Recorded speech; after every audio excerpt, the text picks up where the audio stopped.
Throughout human history, one thing has been a constant: crime. There are many types of crimes committed and many types of investigators who look into them. Criminals get very creative to stay ahead of the law. Find out crime doesn't pay. Join Jason Estey as he dissects various crimes, mysteries, and disappearances. Crime Maze. Well, hello to my amazing, beautiful YouTube community everywhere and on all other platforms. And yes, you look amazing. You do look beautiful. Hello, everyone. Welcome. My name is Jason, and of course, I go by ESTEY'S Crime Maze. That's right. I got an epic video if you stay with me, everyone, because I'm going to expose somebody. That's right. On the Idaho4 case. And I appreciate, again, all you Idaho4 true crime junkies out there. Because this is such an important case, isn't it, my friends? On so many levels. We're going to get into it. Again, I'm going to expose somebody. I'm going to do it firmly, but respectful. Okay? But before I do, let me just, as once again, everyone, thank all of you that have already subscribed to my channel. I'm a new channel. We're almost at 100 subs. I'm super excited. I think 90, 91, 92 or something like that. I know with your help, everybody, we could take this channel to a whole other level. I'm digging in like a lot of you out there on the Idaho4 case. And people new to my channel, again, welcome. Thank you for joining. Again, if you think I have value to share with humanity, I hope I may get some new subscribers out there. Hope you might subscribe. Again, for all of you, please smash that like button as well if you enjoy my videos. It helps with the algorithms, as well as hitting that bell icon. You get to be notified for future videos, etc. And if you leave a comment, apparently that helps with the algorithms, okay? And getting the videos ultimately out to you guys and gals, okay? So without further ado, I'm sure you're already asking, Jason, ESTEY'S Crime Maze, who are you going to expose today? It's Jay Embry. That's right. You know, Jay Embry, he's on YouTube. He's got a huge channel. It's really exploded. He's got a big platform, a really big community. I think by and large, his communities they're very good people. They got good intentions, and they're researching in their own ways about the Idaho4. They're listening to Jay Embry, and that's all fine and dandy. I mean, again, for people that may not even know who Jay Embry is, by all means, check his channel. I'm not telling you not to. Subscribe if you want. But let's understand the truth. And let's ask first the questions. Who is Jay Embry? Who is this guy? You know, he came out of nowhere, just like a lot of us. Maybe many of you might be saying, well, I came out of nowhere too, in a way, although I'm on other platforms. But where did Jay Embry come from? He came from the ether. Nobody knew who this guy was, hardly, right? Nobody in the public. And to this day, he still wears shades. You can't see the windows to his soul, his eyes. So is that just part of his shtick? Or is it a lack of sincerity, possibly, on aspects of the Idaho4? Is Jay Embry deliberately, possibly lying? Or does he want a certain narrative? Is somebody telling him to put a certain narrative out there? And I'll give you an example, my friends. This guy, isn't it true? He's literally putting out like an FBI, CIA planted narrative. Because what have we been told from day one, my friends? We've been told that the atrocity took place. There was an actual quadruple homicide, unaliving of these 4 beautiful young students. That's the biggest lie in this case, my friends. It took me about a year and a half myself to come to this conclusion, to look from a different lens. And I give Birdie credit as well, my friends. Birdie on YouTube and TikTok. I give him credit. He was the first one to really connect a lot of those dots about the extraction operation theory, that these students were extracted and they're alive. Yes. Check out Birdie, my friends. He's doing some really deep, hardcore research. He has another researcher and friend, Phoenix. He invites numerous guests on. I've reached out to Birdie. He hasn't responded yet. I'd like to be interviewed by Birdie as well, be on his panel. Maybe some of you out there could reach out to Birdie for me, okay? But I digress. Now, so back to Jay Embry, everybody. This guy's come out of nowhere You can't even see his eyes. The only other YouTubers that talk about the Idaho4 that you can't see their eyes that I know of is Daniel from the Drunk Turkey Show. And I consider him a buddy. Daniel invited me on his show a long time ago, but we discussed UFOs. I know, whole other subject, right? And Daniel knows I'm very disappointed with him largely on the Idaho4 cases, some of his coverage, because he goes along with the FBI, CIA, some of the feds, planted narratives. He's going along that. He even goes so far as to say that Brian Kohlberger, he thinks is guilty. Are you kidding me? I mean, it's so crazy. Now, to Jay Embry's credit, my friends, I do totally agree with Jay Embry when he shows you and tells you that Brian Kohlberger, of course, he didn't do the crime and he couldn't have done the crime. He has nothing to do with what went down at 1122 King Road that night, other than maybe driving around the neighborhood, right? And probably eventually drove to Wildway Park. Maybe he was doing a drug transaction that night. We don't know. But here's where I question Jay Embry, my friends, and I think more of us should, and we should give this guy constructive criticism. What is what's the FBI, in other words, planted narrative that he's putting out? Well, he keeps saying he's going along with the atrocity took place. He's literally trying to convince us, it seems, because all of his videos are about the atrocity, the atrocity. He just put out another video with the word atrocity in the title, my friends. He keeps telling you, it's almost like a brainwashed mind control, right? He keeps repeating, I believe, a total lie, that the atrocity took place. No, it didn't, Jay Embry. And guess what, my friends? You don't have to take my word for it. The question I would ask Jay Embry, if he allowed me to interview him, right, either on my channel or invite me on your channel, Jay Embry, is show me and show your audience, Jay Embry, where is the concrete evidence that those students were unalived? And Jay Embry rightly calls out some of the lies of the FBI and law enforcement that any of us that look at this case with any reason, logic, common sense, we know the FBI have lied continuously in this case, right? But where, again, I think Jay Embry literally does a disservice in a way to us, the public, my friends. Why is he buying in then to the fact that why would you buy into the fact that the atrocity took place? And there's no evidence. Now, people will come on Facebook in particular, on my platforms, and they'll say, and even on YouTube, and they'll say, well, Jason, the coroner came out publicly. She made a public statement that these unalivings took place and, the students were wounded, etc. Yes, but I would say, so what? Right, everyone? This Kathleen Babbitt, I think, is her name. I would argue, everyone, she's probably bought and paid for. She is paid to play, baby. Just like Ann Taylor, I believe, and the defense team, unfortunately, my friends. They're just going along with the script, right? They want to keep their jobs. They're part and parcel of a very corrupt system, unfortunately, my friends. Right? So, yeah, they're going to go along with that. They're going to lie to you, I believe, and tell you that these unalivings took place, right? Now we're supposed to believe, especially from the defense team and Taylor, now they got to go along with there's alternative perp theory. There is alternative perps. It wasn't Brian Kohlberger. There were other perps involved.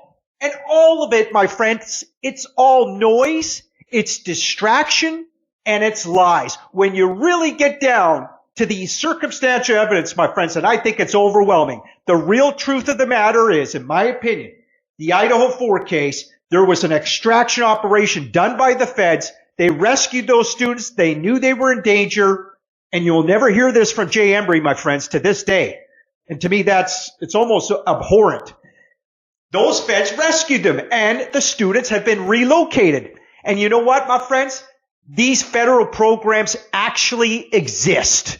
Right? Absolutely. It's called WITSEC, baby. WITEC. And again, to my knowledge, Jay Embry never discusses about WITSEC program. The acronym stands for Federal Witness Protection Program, right there in the United States, right?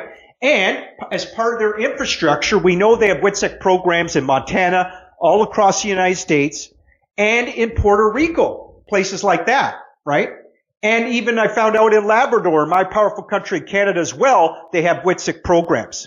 Now, the point about the WITSEC program, everyone, I'm sure many of you are asking that don't know about it is, what is it exactly? Well, it is to protect witnesses from their involvement in criminal investigations and or trials And it literally, my friends, it's designed to protect, for example, confidential informants who have been compromised, right? Has had their cover blown.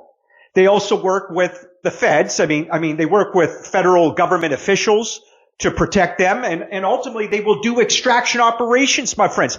This is a real thing. And yet Jay Embry, I'm almost certain he doesn't talk about any of this and to do with the Idaho4. He does not look at a different lens to even bring up the possibility, hello, Jay Embry, the atrocities didn't even happen, man. You've been hoodwinked and lied to. We all have. But we don't have to buy into it, my friends. And here's the thing. This is why I question Jay Embry, my friends, because he's obviously a very smart man. I'll give him credit where credit's due. He has very good organized thinking.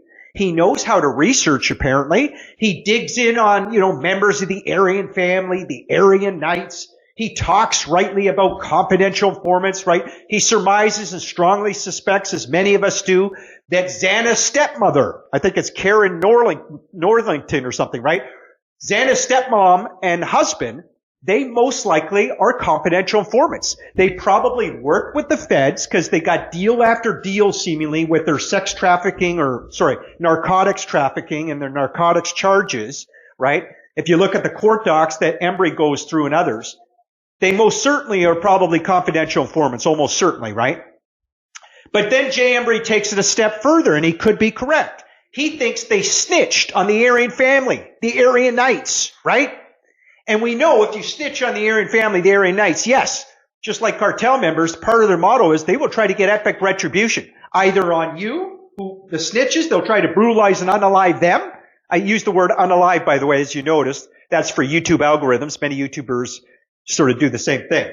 Anyway, so they'll either try to brutalize or unalive the snitches, and if they can't get to the snitch, they tell you at times they will go after their children, or in this case, young adolescents. Right, everyone? Yes, that is a real reality. But where Jay Embry, and I think he knows better, my friends, I don't think he could be just this naive. I mean, again, the so-called atrocity, right, everyone? Whatever went down at 1122 King Road, and I think it was all a staged crime scene. We'll talk about the evidence for staged crime scene, my friends. But whatever went down that night, that was November 13, 2022. Are you telling me a smart guy like Jay Embry, we're in 2025 now, he can't put it together that it was a staged crime scene, my opinions, but I think the facts back it up. We'll get into it. And he can't put it together that there was no atrocity. This is the biggest lie of the case. The second biggest lie is, obviously the arresting of this Brian Koberger, like the one lone wolf assailant, did all these stabbings. Well, my friends, think about how outrageous it is, though, to really believe that cartel members or Aryan family, they got in that house that night and did all the stabbings and got out of there clean. Are you kidding me? And this is why I get so amped up, my friends. Jay Embry, he should know better, in my opinion. He knows, as we all do when you look at the YouTube video clips, like at the Banfield. I could show you the clip myself, my friends. Every time I watch these clips, I have more questions. If you pay attention to the guy at the right-hand corner, the one with his arms crossed, he's one of the frat boys. Pay attention to how his arms are always crossed. He never puts it straight down. The officer doesn't even ask them to take their hands off their pockets and to stand straight. From the very beginning, I've been wondering about the shirt he's wearing. The shirt looks like a female shirt to me. We all are aware that females wear their shirt buttons on the right-hand side. For different reasons. They usually say that females have their buttons on the right-hand side so that it's easier for mothers to breastfeed. They say that men have their buttons on the left-hand side in case of a sword fight. I found that a bit strange, but that is what Google says. And these are just myths. I'm not really sure if they're true. But my question is, these three young gentlemen and Saeed were at the Banfield. The Banfield call was made at 3:01. So somebody called the police. Somebody called it in and said that there were three young men that were intoxicated. They could have been drinking, but they don't look very intoxicated to me. They weren't stumbling.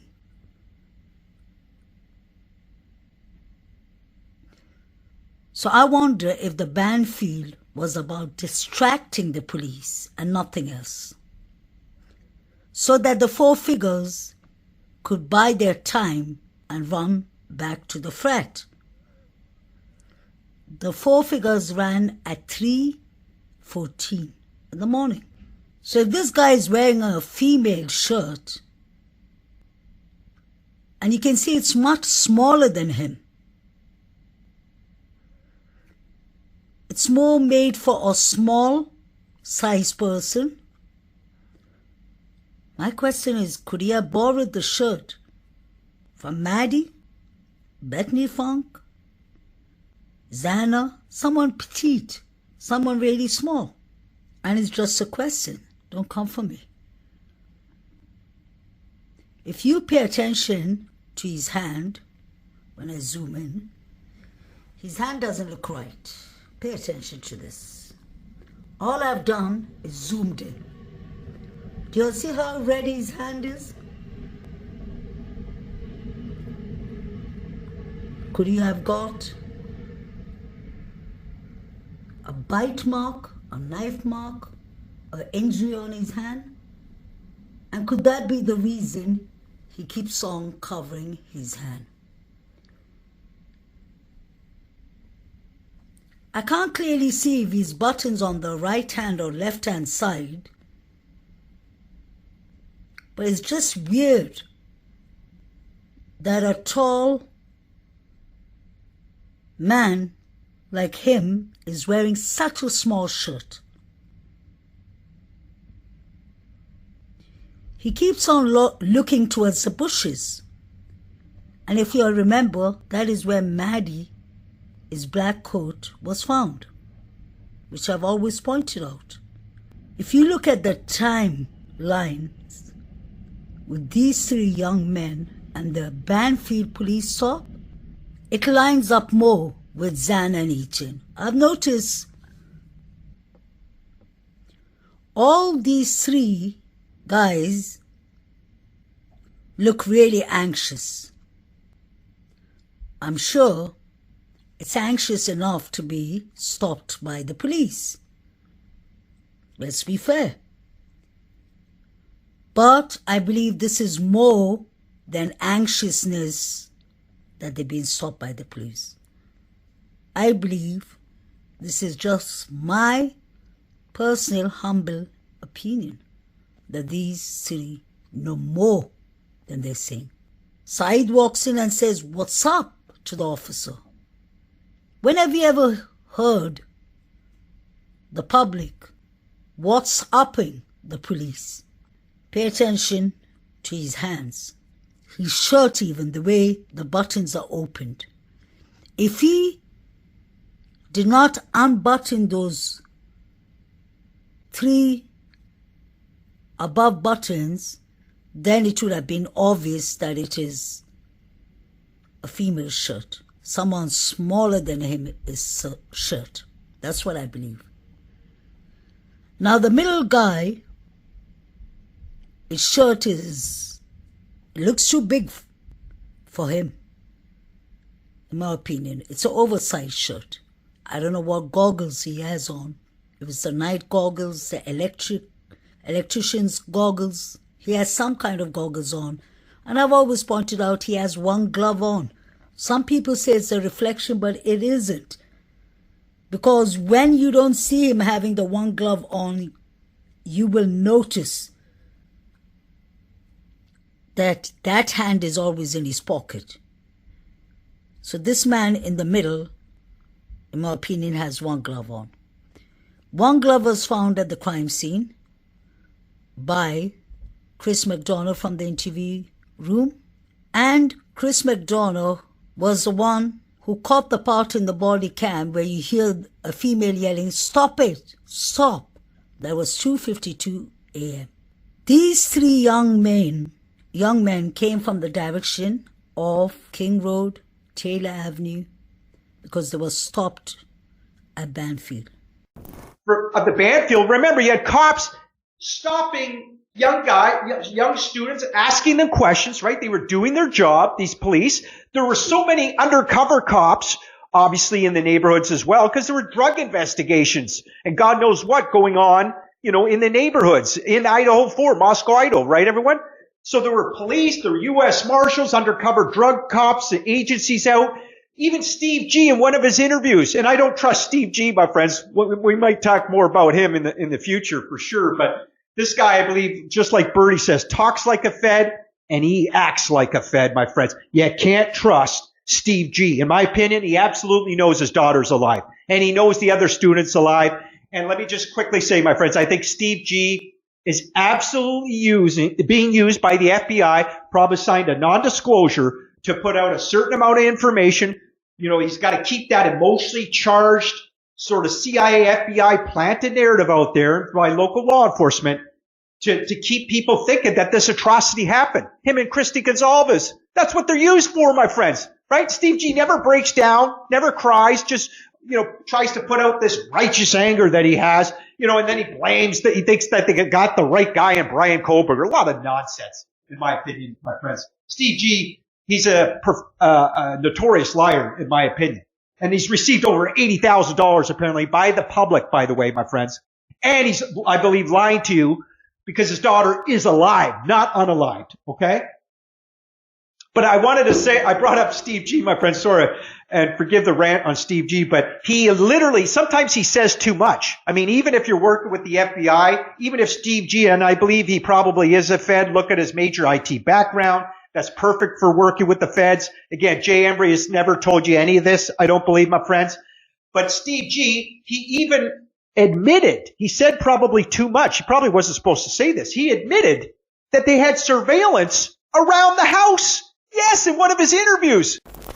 56. Is it frustrating that your timeline is based on timestamps from videos and phone records, and their timeline doesn't exactly match yours? I just feel like there's a reason they're just putting it out, the estimate. I don't know, because they do have that information from us, and they've asked us where we have gotten that information, and we have concrete backing. She put it together. It could be conflicting stories. We just don't know. This is the information that I stand behind. I think that when they say 1:45, I think they're kind of referring to the whole group arriving approximately 1:45. I believe that maybe Ethan and Xana, and I don't know, may have gotten home around that time. And then the girls, obviously 1:59-ish is shortly after. So they're just kind of grouping that the group arrived home around 1:45-ish. Okay, I've got a question. If they were able to see from this cam or whatever they saw this from, that when the girls arrived home, why weren't they able to see when Ethan and Xana arrived home and whatever else was going on in that neighborhood? Wouldn't it have all of the information on that cam right there? And if they got it before the police officers, I mean, obviously they're saying they knew about it before because the cops are asking them where they got that information. How did they get that before anybody else and the people giving it up to them? But why isn't there any other information that they're talking about, like about Xana and Ethan getting home, whatever else happened there?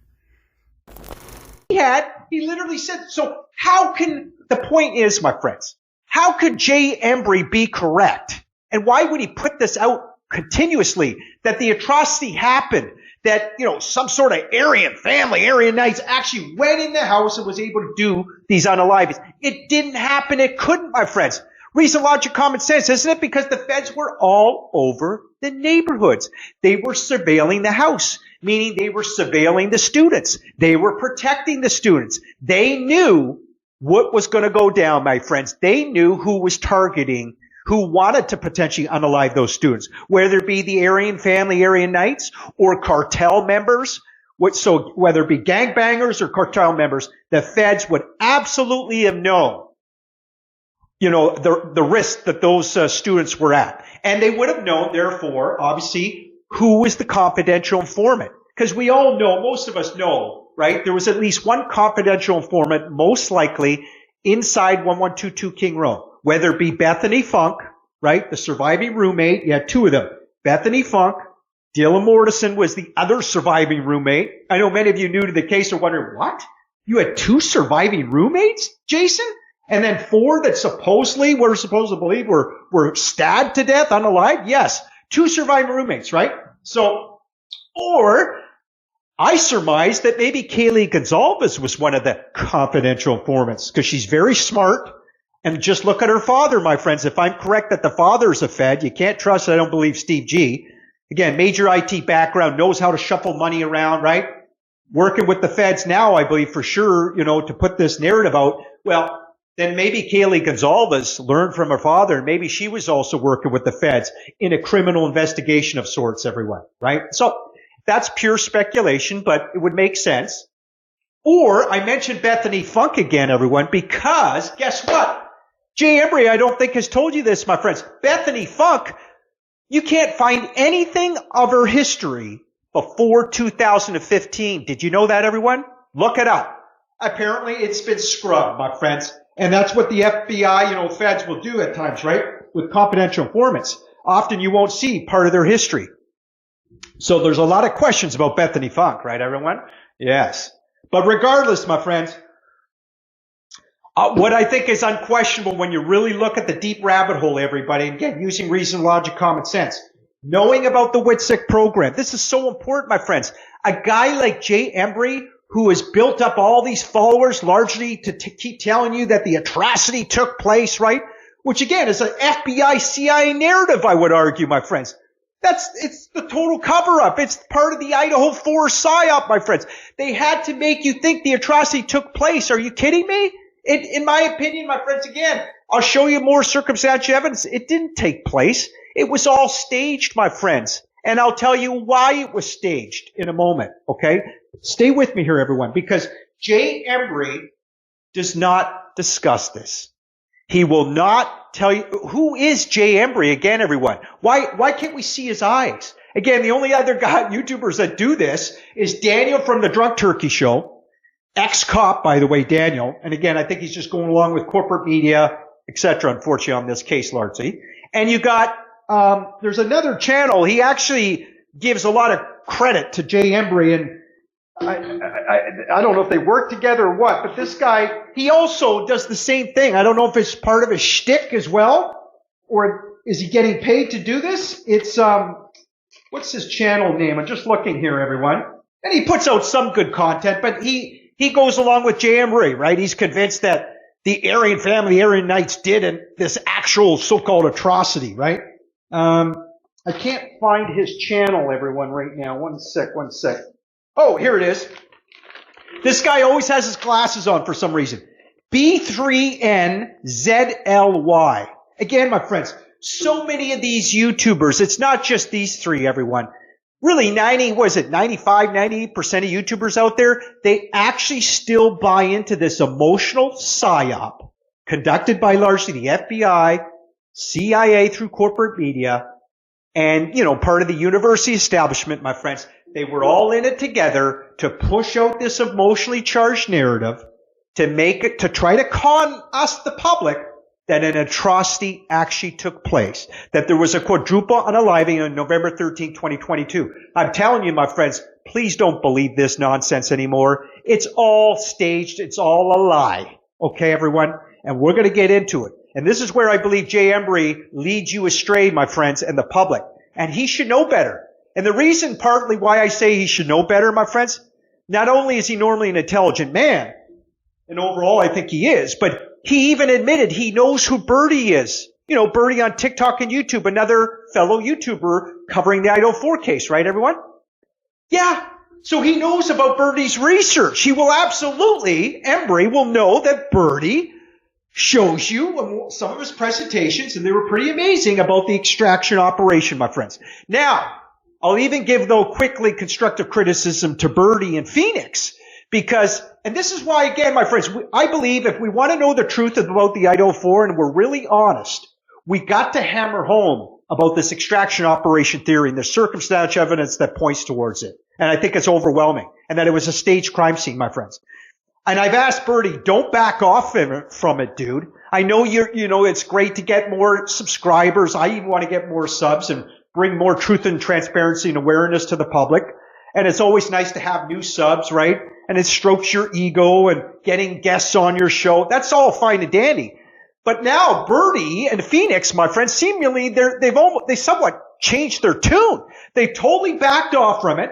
They've done recent lives. It's almost like pure speculation. They're covering, the 4chan posts and all this stuff. But I would argue, again, it's all distraction noise largely, my friends. All the 4chan posts, they still subscribe to the FBI Fed narrative that the atrocity took place. When you got to start from the beginning, my friends, it didn't take place. The feds extracted those students, of course, in the cover of darkness, right? The feds are trained to do this, my friends. Not that it's easy for them, but again, everyone, they knew what was going down with those students. They were surveilling them. Steve G, again, I remind you, my friends, he said there was surveillance around the house in those neighborhoods. So, of course, the feds weren't going to allow cartel members or gangbangers to be able to do a quadruple homicide on their watch. There's no way, my friends. Right? Isn't that reason, logic, common sense? There's no way. And this is why you had 2 surviving roommates. Isn't it, my friends? Everybody's been asking, including Jay Embry, why would 2 roommates survive? But then again, Jay Embry, my friends, he wants to put it out to you that he thinks, well, it's because the assailant must have went in there, intimidated, Dylan and Bethany and told them, don't call 911, don't call 911 for 8 hours. Really? Really? When have you heard of a case where an assailant or more than one perp was able to actually intimidate 2, not just one roommate, but say 2 roommates, 1 or 2 of them, and actually intimidate them to not call 911 for 8 or 9 hours?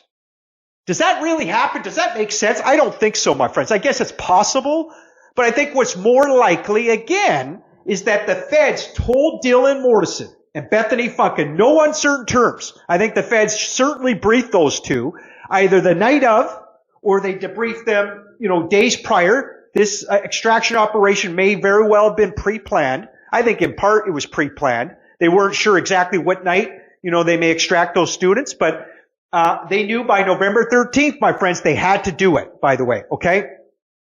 So I think the feds told Bethany and Dylan, do not call 911 for 8 hours because we got to extract these students and get them out of here, get them out of town, right? Probably out of the country. So I think that's more reason to infer, everyone. But again, you got to look through another lens. You got to get off the brainwash, mind control, all this focus that the atrocity took place like we've been told. No, that's all part of the regurgitated lies and the biggest lie in the case. Isn't it, my friends? I think so. And again, everyone, the 911 call, delayed for 8 or 9 hours. This case is, as I always say, my friends, we know it's so wild, it's so crazy, but it's not tragic like we've been made out, in my opinion. Absolutely not, my friends. And again, Steve G, Christy Goncalves, sometimes they got their daughter involved, Kaylee's beautiful sister. I think she's lying to the public as well at times, my friends. I think it's all an act. Again, they've been told by the FBI to release a certain amount of information. Again, it's all about conning the public, I believe, my friends, that it really took place, that our daughter is gone. She's no longer with us. She was unalived in the most brutal way, by the way. And by the way, Ethan Chapman's family, I'm sure they seem like very nice parents. But mind you, they've only done 1 or 2 interviews, unlike the Goncalves, who are all over mainstream media all the time, right, everyone? But so Ethan Chapman's family made 1 or 2 interviews, right? And they even went, again, you can see right through them, my friends, if you use reason, logic, common sense, in my opinion, because they're not even angry. Apparently they said they're not even angry at the assailant or assailants. Are you kidding me? Are you kidding me? Anyway, so there's questions there. And by the way, everyone, before I forget, did you know in extraction operations, when they rescue somebody or a group of people, right? You're never going to have an open casket ceremony in any of this, my friends. Now, just hold that thought, everyone, what I just said there, okay? Let me start it by saying this. Did you know, and Jay Embry should be telling you this, my friends, in my opinion, and I think you'll agree with me when I explain this. The feds, yeah, the FBI, U.S. Marshals, my friends, CIA, all the three-letter agencies, the feds, right? They can legally stage a violent event. Did you hear what I said, my friends? Let me repeat that and add another word. They can stage a violent event if a confidential informant, for example, has been compromised. Again, with he or she, the informant having their cover blown. They can legally stage a violent event, my friends. In other words, unalivings. Hello. How about the Idaho4 case? A quadruple unaliving. Don't you think, my friends, that that's likely? That the feds were legally, and this is legal, my friends. There's federal, what's the legal jargon? It's basically legally binding, my friends. This is written in law. Don't take my word for it. Look it up yourselves, my friends.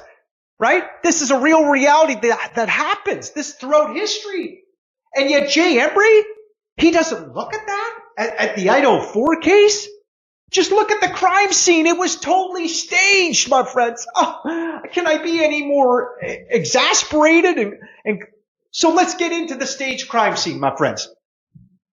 And again, apparently Jay Embry will not tell you this. He doesn't seem to realize, or wants you to think, I guess, that he doesn't realize, that it was a staged crime scene. How can you not, Jay Embry? Again, Jay Embry, if you have the courage, have me on your show, Jay Embry, or come on my channel for an interview. Two masculine men going at it. And we can bounce our ideas off one another. Hell, we might even have great chemistry, Jay Embry. And by the way, a challenge to Jay Embry, my friends, as part of this. Now, I know Jay Embry, he usually goes solo. He's only done one interview to my knowledge. That was with A.R. Hayes, a Convict's Thoughts. It's another good channel, my friends. By all means, check out A.R. Hayes if you want. But A.R. Hayes, like many other the YouTubers out there, my friends, he believes the atrocity took place. He goes along with, I believe, the biggest lie in the case, that it actually happened. And it didn't. Okay? It absolutely did. But anyway, but I challenge Jay Embry today. Jay Embry, let's do an interview, dude. If you have the courage, two masculine men, let's do it, dude. And you can show your audience, where is the concrete evidence that the atrocity took place? Why are you so convinced, Jay Embry? Again, you know about the other lies of the FBI, so why do you even believe that it took place in the first place? Did you know, Jay Embry, that the feds can stage a violent event? Do you know about extraction operation theories, Jay Embry? You're supposed to be a smart guy. You're supposed to be researching this stuff. Why haven't you discussed this? Why haven't you discussed and shown to your audience that it's called the WITSEC program? When again, a witness, like a Fed, will protect witnesses that are involved in a criminal investigation and or trials, and they'll protect them and they'll relocate them. And by the way, my friends, as part of that WITSEC program, when they're settled, when they're relocated and settled, they will live often independent, low-profile lives, right? Of course, Kaylee Goncalves, Madison Mogan, Xander Canuto, Ethan Chapman, for example, we will never likely see a digital transaction, digital trail on them, and we certainly won't see them, right? And I do have empathy towards the families in this way of those so-called victims, my friends, even though I don't believe they're victims, not really, but I have empathy and sympathy towards the family members in that the parents will likely, they very well may never see their offspring, their children ever again, these young students, my friends, young adults. They will never see them again, potentially. And that's kind of sad. But it's not as tragic and demoralizing and quite as sad as we've been made out. Not even close, because the students are alive, my friends. Again, my opinion. So again, there's a lot of questions about Jay Embry, my friends. Who is this guy? Again, I gotta ask, Jay Embry, are you an FBI plant?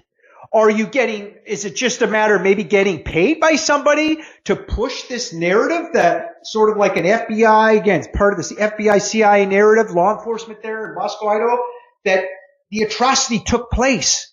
Oh, and by the way, my friends, it's almost like, if I use the word cartels in this video at all, like I'm about to, I'm not going to use it again, okay? I'm going to substitute the word, again, keeping in mind about YouTube algorithms.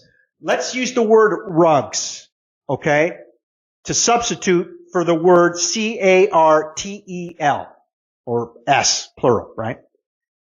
It's almost as if Jay Embry and some of these other YouTubers, my friends, but almost like particularly Jay Embry, it seems, it's almost like part of his narrative, it's almost like he's promoting, isn't it? Almost like a rug violent scenario. He's almost like he's giving more power to some of these gangbangers and or cartel members, because he's wanting you to believe that, again, elements of the Aryan family, the Aryan Knights, that first of all, there was a confidential informant, whether it be Xana's mother, stepmom, or husband, and he might be right in part of this scenario, my friends. But he wants you to believe, first of all, there was confidential informants. They snitched on the Aryan family, the Aryan Knights, members of them, and they took it out. They took it out in the most brutal way that we've been told, right? The stabbings that we hear on corporate media from day one and law enforcement, the press conferences.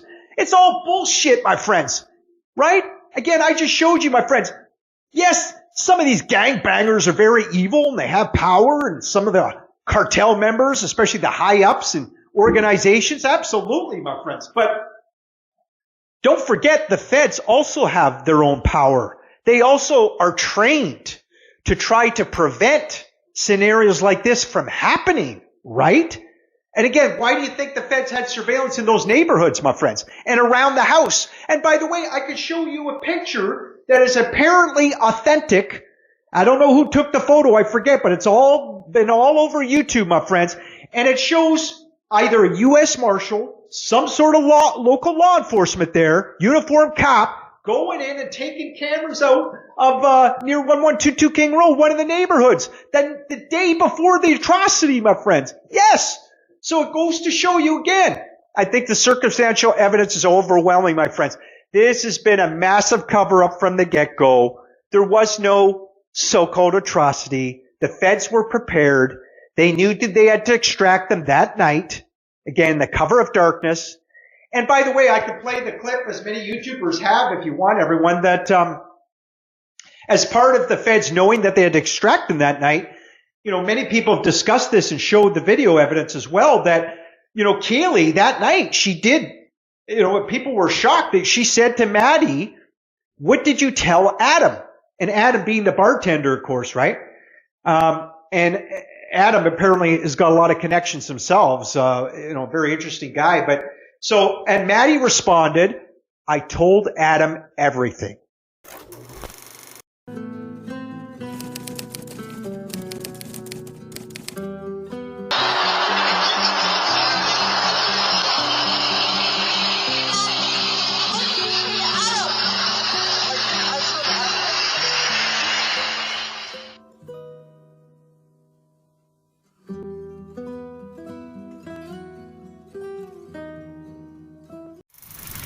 And then Jack, one of the Jacks who was guarding Maddie and Kaylee, so you know that somebody didn't like Kaylee and Maddie at the very least, right?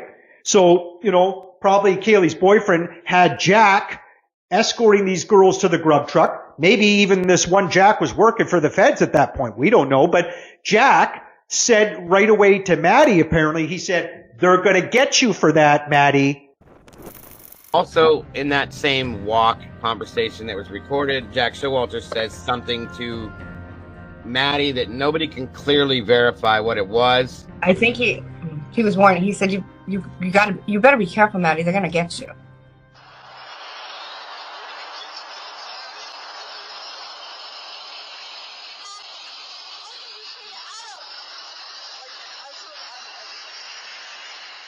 That's a good point. Unless it was a purposeful leak. Maybe somebody leaked it on purpose. On purpose I to don't make know. a point. Yeah. That and Or I to don't. get information out of people. That's I another don't know. point. Yeah. I don't. Like I said, nothing's off the table.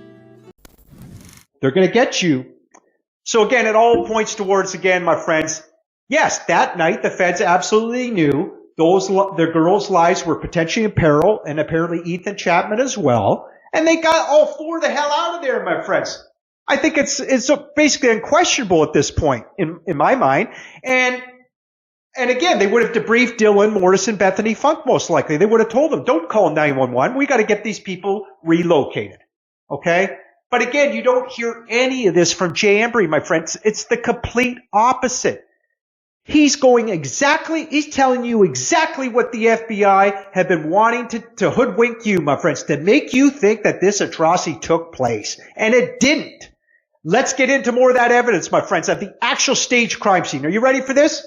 Because, first of all, the FBI, right, elements of the feds, elements of the FBI, the university establishment, as part of this cover-up, I believe, they had to put one thing in front of our eyes, at least visual, to make us think, to buy into the emotional psyop, to make you think the atrocity actually took place, right? What was that visual? Those of you that are familiar with the case, I'm sure you pretty much know what I'm about to say. People new to the channel, I'll tell all of you right now. It was the red on the foundation of the house, right? They want us to believe that, of course, that's blood, right? And it would probably have to be from Keely somehow, it'd have to be from Zen or Canoodle and her boyfriend Ethan Chapman, and yet they're still living above Dylan and Bethany. Keely and Madison are even above another floor, right? But we're supposed to believe that somehow these unalivings took place, and it was so much blood. I don't want to sound too morbid, my friends, but this is literally what we've been spoon-fed. And there was so much blood, it seeped out of the foundation of the house. And that had me confused too, my friends. I bought into that for over a year for the most part. Not anymore, my friends, and you don't have to buy into this nonsense either. And Jay Embry, in my opinion, should know better too. He shouldn't be buying in, putting this nonsense. I think he knows better, my friends. That was either pig's blood, most likely, or paint.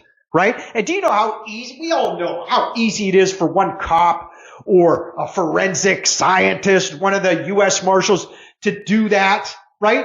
And that's exactly what took place, I believe, my friends. It wasn't blood from a vicious, brutal unalivings. No way. It's all part of the psyop, my friends. And at the end of the video, by the way, if you allow me, I'm going to define what a psyop is to you because it's very important.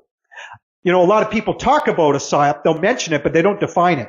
But before I do, my friends, let's talk a little bit more about that staged crime scene. Okay? Because Birdie, I got to give credit to Birdie again for this, my friends. He found out from another researcher, apparently, and I'll show you the actual visual evidence, my friends. He found out, remember, they're removing boxes from the house. And again, you're not going to hear any of this from Jay Embry. On the boxes, it literally says North American Relocation Services on it. And I know many of you are saying, well, so what, Jason? I mean, it's a moving company. Yeah, they're moving stuff out. Well, hold on a sec. Not only that, on one of the boxes, by the way, it says Bethany's name on it for Beth. Beth on the box. Isn't that interesting, right? One of the surviving roommates. And not only moving boxes, you got local PD, uniformed and ununiformed officers and U.S. Marshals moving out. When do you see local PD moving out victims' stuff out of the house? That's almost unheard of, first of all, right, my friends? Isn't that interesting? And I think those are huge red flags. I think that's all speaking towards the staging. And get this, my friends, don't you go away. This is real important. And in my mind, this absolutely shows that this was a staged crime scene. To Birdie's credit, he actually, because he likes to think deeply in a lot of these areas, and again, looking through other lenses, he said, well, I wonder if North American Relocation Services, I wonder if they work with the feds. And you know what the answer is? I bet you could guess what I'm about to say, my friend, what Birdie found out. Yes. Yes, the parent company of North American Relocation Services is called SIRVA. S-I-R-V-A. Look it up, my friends. I'll put it on the screen for you if you want. What it means. You can read it. SIRVA. They got a Schedule 48, which allows them to move valuable assets for law enforcement and to move out, government officials, etc. And who are the valuable assets to law enforcement in this case, my friends? Well, obviously it's the 4 students, right? And moving their boxes out. Do you think it's just a coincidence that you got North American Relocation Services? And I believe the company, if I'm correct, I think Bernie found out the company actually looks like they were taken down. You can't even find them literally the next day during, at this time frame. Anyway, but the bottom line is North American Relocation Services have a parent company called Serva that works with the feds literally for relocations, extractions, my friends, in other words. They'll do this stuff. This is a real reality and fact and company, my friends. Doesn't that speak towards a staged crime scene? Doesn't that speak towards overwhelming circumstantial evidence that this was an extraction operation, that we've been lied to, my friends? There was no atrocity. But Jay Embry will not tell you any of this. And I'll show you more proof, my friends. How about from the great bubbly waters? And Jay Embry, rightly so, he's even given a lot of credit to bubbly waters, by the way, as many people have. She's another deep, hardcore researcher. She uncovers a lot of shit in this case, my friends. You gotta give her credit. And guess what she recently found out? But I bet you Jay Embry hasn't told you on his recent videos. Bubbly placed the clip, my friends, from the interview by Steve G and Christy Goncalves. They were, again, probably on one of the mainstream media interviews again. By the way, they were also on with my buddy Daniel from the Drunk Turkey Show, but a lot of lies said, again, by the parents. Anyway, in my opinion. So Christy Goncalves, my friends, I'll play the clip for you that Bubbly Waters has. She literally opens her mouth too much. And again, I have sympathy overall with Christy Goncalves. Again, she'll probably hardly ever see Kaylee ever again. And that's sad. And that's not, but it is what it is. But Christy, my friends, she let it slip out. Obviously, she wouldn't have meant to say this, and you could tell. And Bubbly's like laughing to herself on the clip, right? Laughing about Christy. Literally, as Christy is sitting with her husband, my friends, and she's sort of rambling on, you could tell she accidentally did this. She said it very quickly. But she said, and I'll let you listen, my friend, she says, Maddie just bought a house. Happened, her husband that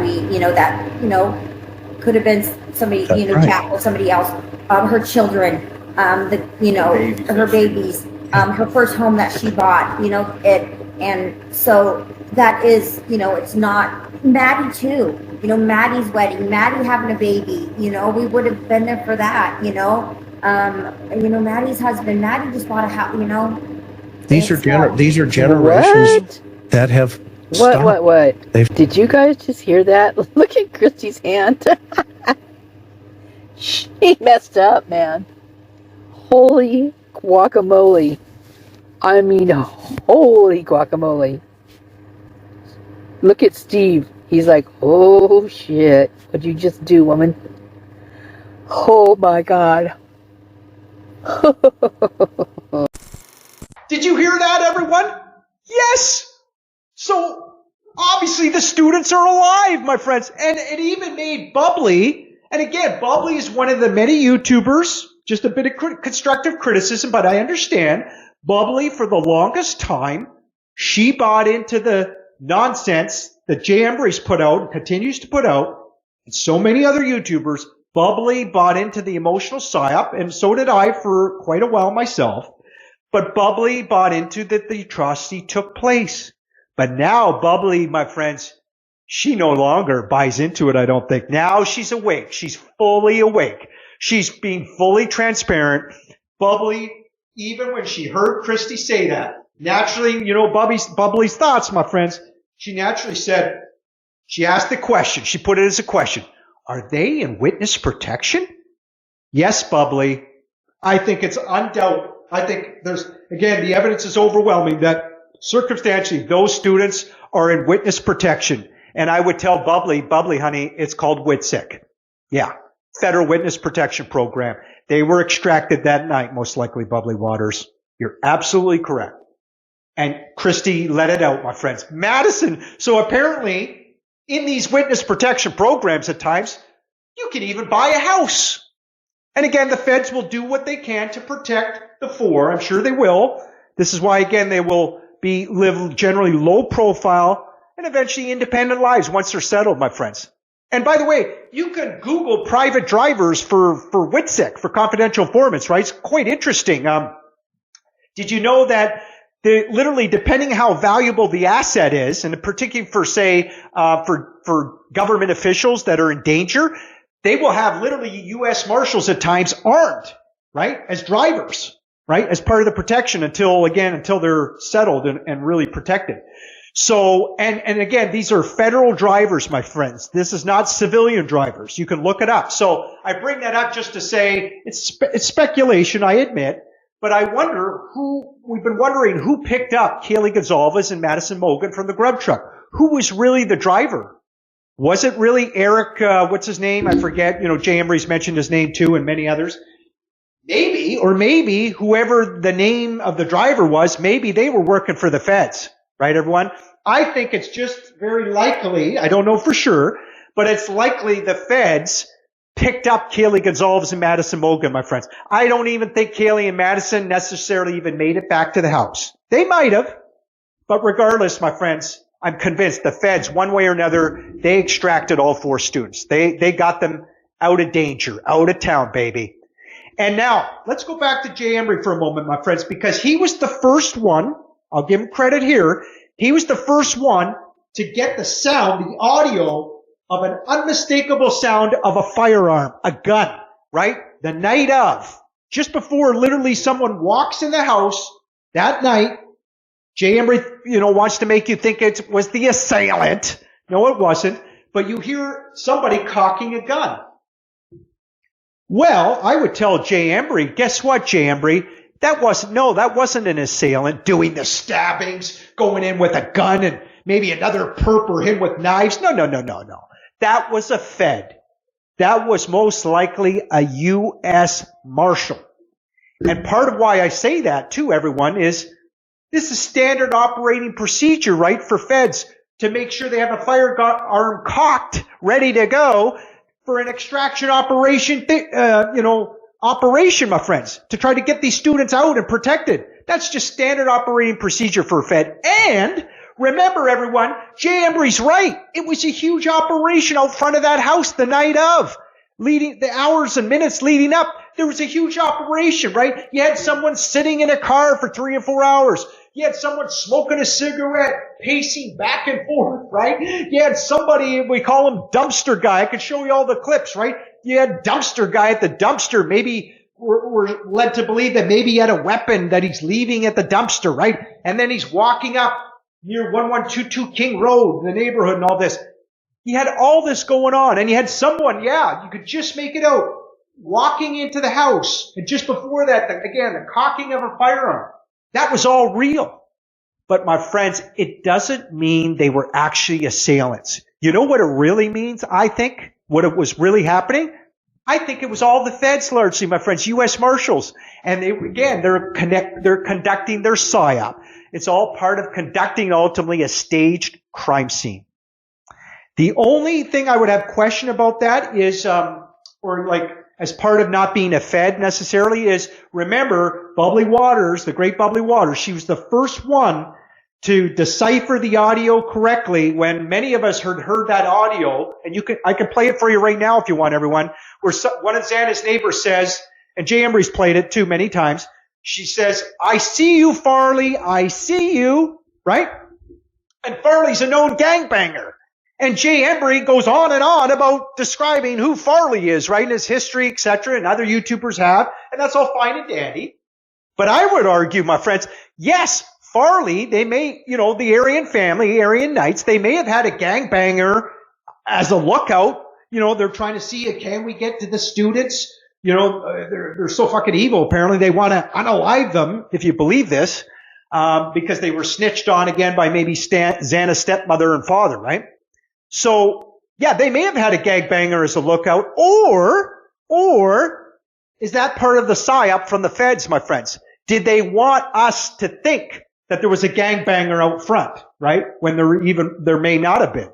So, who knows? But the bottom line in all this, my friends, I'll repeat myself again. There was no atrocity, my friends. Even if there was a gangbanger like Farley out front, the feds would have absolutely known that, and there was no way that night the feds, in my eyes, there's no way they would allow a Farley to go into the house or have one of his gangbangers go in and successfully unalive all these students. No way. It didn't happen, my friends. And shouldn't this be celebrated, everyone? Again, my friends, let's have the courage to tell the real truth. A lot of these YouTubers, I think in some ways they do have noble intentions. They mean well. But let's keep in mind, a lot of them are in it for the money. Again, I just point towards some of these people are even backing off. And again, I reach out to Birdie. I respect him in a lot of ways. But Birdie, why are you backing off from the extraction operation theory in Whitsick, buddy? Keep on it, man. Keep hammering home. Have me on as a guest, Birdie. And I hope some of you may tell Birdie and tell him you think I got valuable information I can add as a hopefully a charismatic guest with Birdie. And I think both of us have good charismas. Again, we can bounce our ideas off one another. And again, Jay Embry, he, even with his shades on, even though you can't see his eyes, he's got his own charisma, I guess you could say, for sure. And some people rightly criticize or give constructive criticism to Jay Embry. They'll say, well, he's more of an entertainment channel. Well, maybe, but to each their own. Everybody likes different things. Some people more want entertainment value. I don't think there's necessarily a bad thing, but we got to ask again, everyone, who is Jay Embry? Does he work for just himself, or is he working for somebody? Huh? I might ask him if I interviewed him, or maybe I would leave that question alone. If Jay Embry agreed to an interview, I won't go there, but I'll just ask you guys out there, guys and gals out there, is it possible? Is Jay Embry working for the FBI in some capacity? I certainly hope he's not working for rugs related or something organization to put out again, because I just say that because again, everyone, he puts out this narrative that elements of the Aryan family, the Aryan Knights, were successful in an actual quadruple homicide that night. How could they do it when surveillance feds were all over the place? You had a confidential informant most likely working with the feds that lived in the house, and yet the feds are going to somehow not see assailants out front that night? They're not going to, again, there's no way the feds would allow them in that house, my friends. That's why they went in there and extracted them. Doesn't that make sense, everyone? It doesn't make sense that the atrocity actually took place, the hit got carried out. No. And yes, the students were targeted, my friends. I don't disagree with Jay Embry or anybody else who says that. Obviously, the students were targeted, unfortunately, everyone. Obviously, though, the feds knew, therefore, they had to get them out.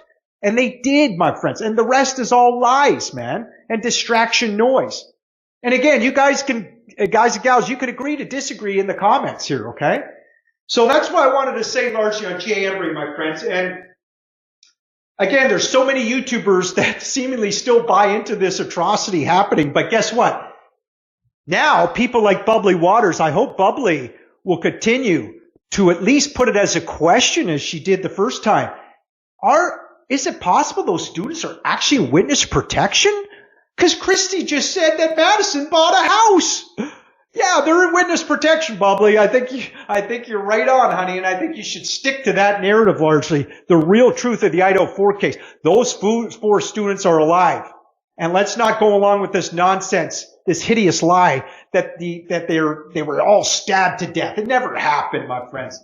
Let's give credit where credit is due to those feds. As much as will pick apart some of their lies and the FBI in this case, they did the right thing ultimately and protect. Now, some of you may be asking, well, Jason, why? Why would the feds feel the need to stage this crime scene? Why did they feel the need to have to put this emotionally charged narrative that a quadruple homicide unalivings happened? Why did they do it? I think it's simple, my friends. It's 2 reasons. Number 1, obviously they knew the students were targeted, right? We all know that. Jay Embry is probably absolutely correct. There may very well have been elements of the Aryan family, Aryan Knights, that wanted to get their epic retribution. Thus, they wanted to get back Xana's stepmother and father. By the way, he's right. The Aryan Knights, the Aryan family, my friends, apparently they couldn't get to the parents. Because if you see video evidence, there was actually security detail, looked like the feds were protecting Xana's stepmother and father. And rightly so, if they were snitches, right? Or working with criminal investigations. So the next step would be could the Aryan family, they probably were wondering, we want to get to those students, some of the students if we can, okay? But again, my friends, the hit never took place. It couldn't have taken place. There's no way. What was I saying before that, everyone? Oh, so again, the feds had to protect those students. That's one reason why that they didn't want to tell us the truth, that they had to stage a violent crime scene. That's number one.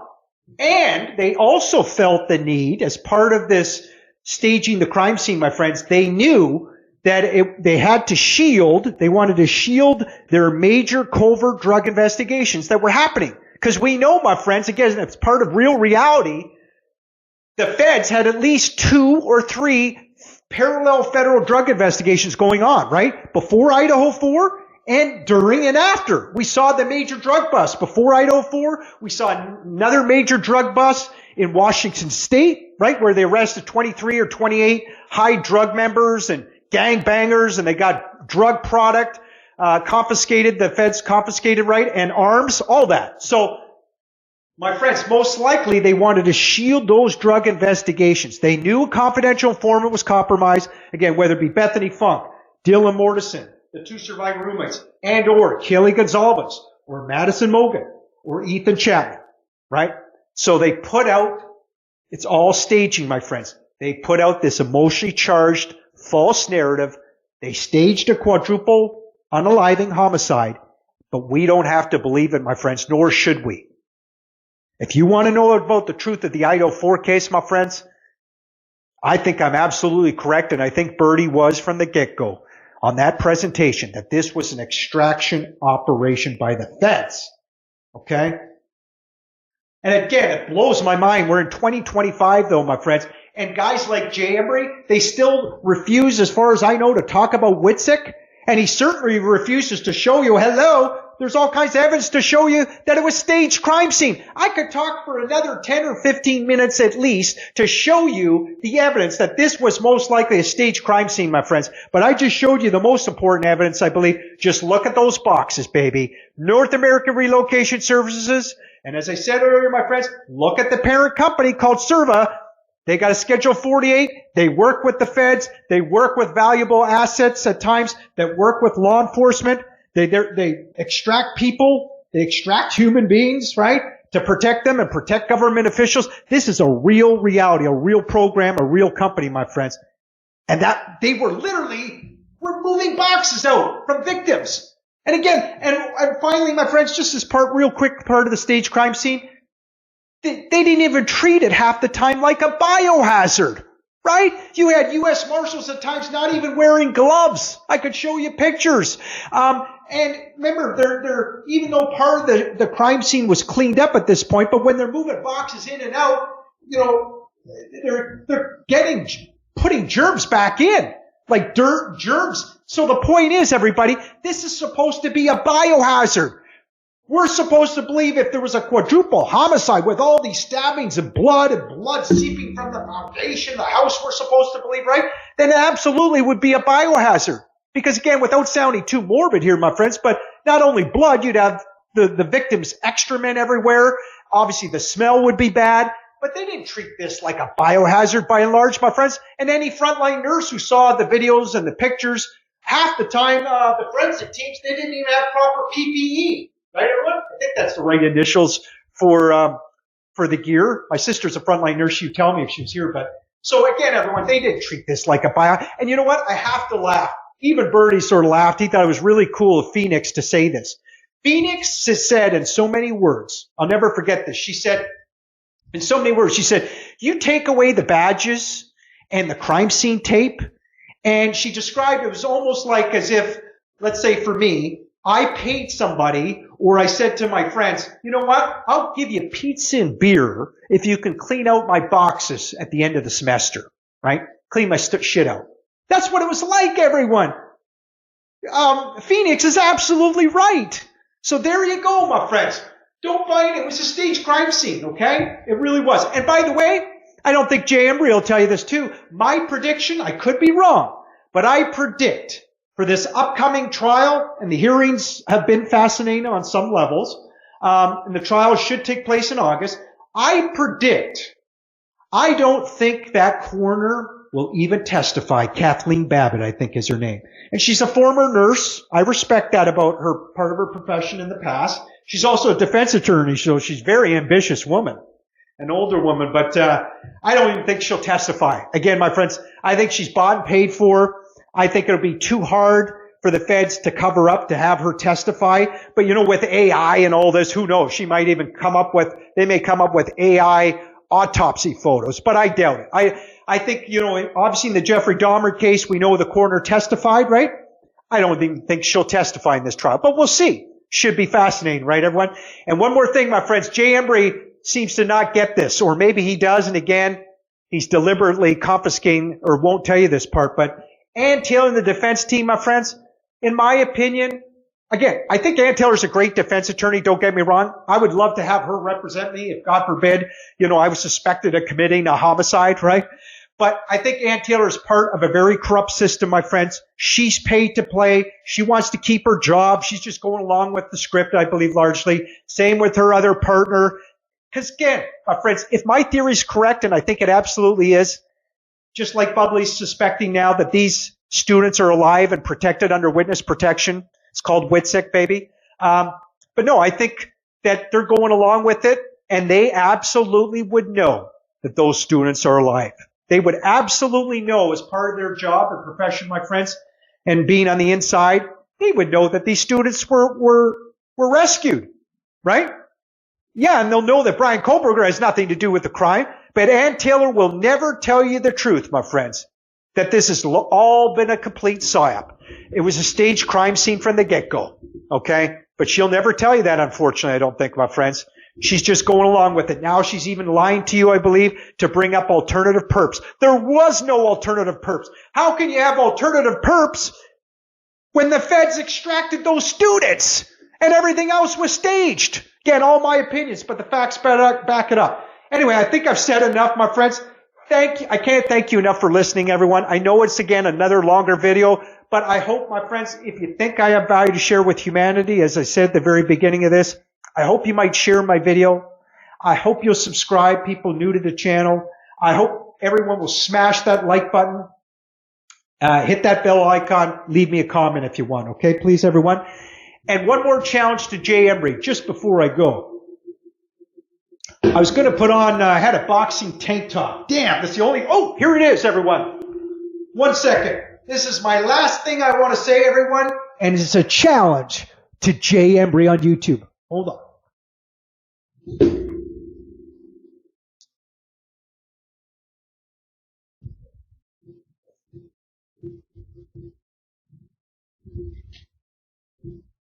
That's right. You can see this, right, everyone? Boxing, baby. 101, man. I challenge Jay Embry, not only to an interview, but if you're up for it, Jay Embry, we could do a boxing match. Why don't we have a boxing match, of course, to raise money for charity? We may not raise $80,000, but of course, Steve G, he's got received over $80,000, but his isn't for charity, is it? That money, by the way, from Steve G, my friends, real quick, as one YouTuber said, from Open Mind's perspective, she's got a great channel. Check her out, my friends. Guess what? She says, I bet you that money is going towards Steve G's family, Kaylee, and the rest of the students. I think she said so many words. She's right. I bet you that's reason, logic, common sense to confer, my friend, or infer, right? From this, I think Steve G, and he's remodeling his house. What, the guy's got at least 2 cars. His beautiful daughter, rightly so, had a new vehicle. Steve G's been able to have, has a beautiful home apparently. He's been able to have the opportunity to raise children, beautiful daughters. He's got a beautiful wife. And yet, you're asking all this money from the public as people get rightly so. Many people have righteous anger at Steve G. They say, you're asking for money on the back of your daughter's death? Well, how about this, everyone? How about if his daughter's actually alive, which I think the circumstantial evidence is overwhelming. She is alive. They're all alive, my friends. And isn't that more abhorrent and disgusting that a guy like Steve G, the father, is lying to you, first of all, saying, oh, my daughter was stabbed, and even went so far as to say my daughter's nose was broken. It's all lies, in my opinion, my friends. Imagine if I'm correct. So let's just, for the sake, don't even argue with me for a moment, everyone. Let's say I'm absolutely correct. This was an extraction operation theory. The feds rescued him. Steve G's daughter's absolutely alive and protected and extracted somewhere else. Isn't it absolutely even more abhorrent and disgusting that he's asking money from you while he's lying to you? And again, by the way, everyone, as I meant to say earlier, there was no open casket ceremony for any of those so-called victims, the 4 students. Was there, everyone? Kaylee Goncalves didn't have an open casket ceremony. The beautiful, vivacious, intelligent Kaylee Goncalves. Madison Mogan, the beautiful, vivacious, intelligent Madison Mogan. No open casket ceremony. How about Xander Canoodle, the beautiful, vivacious Xander Canoodle? Nope, no open casket ceremony. And how about Ethan Chapman, the 6'3", 6'4", handsome, strapping Ethan Chapman that we're supposed to believe, by the way, one of the perps, now we're being told, stabbed him on his lower legs at first. What a bunch of horse shit, my friends. Ethan Chapman's absolutely alive, in my opinion, too, my friends. Did he have an open casket public ceremony? No. None of them had open casket public ceremonies. Only Ethan Chapman's family, my friends, and I think this is part of maybe the Fed's way of, again, adding misdirection and misinformation lies, but apparently the family had a private funeral service, but they didn't have an open public casket ceremony because in extraction operations, my friends, naturally, you're not going to have an open casket public ceremony. It never happens, right? Because it'd be too hard to cover up. And obviously, when you're staging violent events like this, and you want to stage, and pretend somebody is dead when they're not, you can't exhume their bodies because the person's alive or people, right? So naturally, you're not going to have an open casket public ceremony. Is that just a coincidence? Could be, but I don't think so, my friends. And again, we could talk for at least another hour on more circumstantial evidence, I believe, that points towards these students being alive rather than unalive. Anyway, again, I think I've said enough, everyone. But again, I would challenge Jay Embry. Jay Embry says he's a boxer. I've seen him hit the big bag. He seems to have good form. Well, Jay Embry, if you let me interview you, we're almost done, sister. If you let me interview you, we could even have a boxing match again, raising money for charity. Just to put it out there. But I really challenge Jay Embry to an interview, either again on my channel or allow me to go on his. And finally, everyone, please, once again, I hope some of you may reach out to Birdie for me. Pump up my tires, maybe tell him, Jason's a pretty charismatic guy. He's dug in on the Idaho4. He's knowledgeable about the case. Why don't you have him on as a guest? Things like that. Because Birdie hasn't responded yet. Anyway, because I'd love to conglomerate with some other YouTube true crime junkies out there. And again, speaking of which, thank you everyone, you YouTube crime junkies out there. Thanks for listening to my video. Thanks for listening to others as well. Thank you, and hopefully you'll leave me a comment. But we got, again, question. Who is Jay Embry? And let's keep this guy honest, my friends. And I think he leads us astray again when he keeps trying to tell you that this atrocity took place by gangbangers. No, it didn't. The hit never got taken out, my friends. How could it? The feds were all over the place protecting these students, I believe. Okay? Anyway, thanks everyone. Have an amazing, beautiful morning, afternoon, evening, wherever you are. Of course, I'm Jason, and I go by ESTEY'S Crime Maze, baby. See ya. Bye. My theory is that they're all in some sort of witness protection, that the whole thing was bogus. And here, ESTEY'S Crime Maze, I love that name there. And Pete, there was no atrocity. That's FBI bullshit. If they don't like your fluff, they don't deserve your sparkle.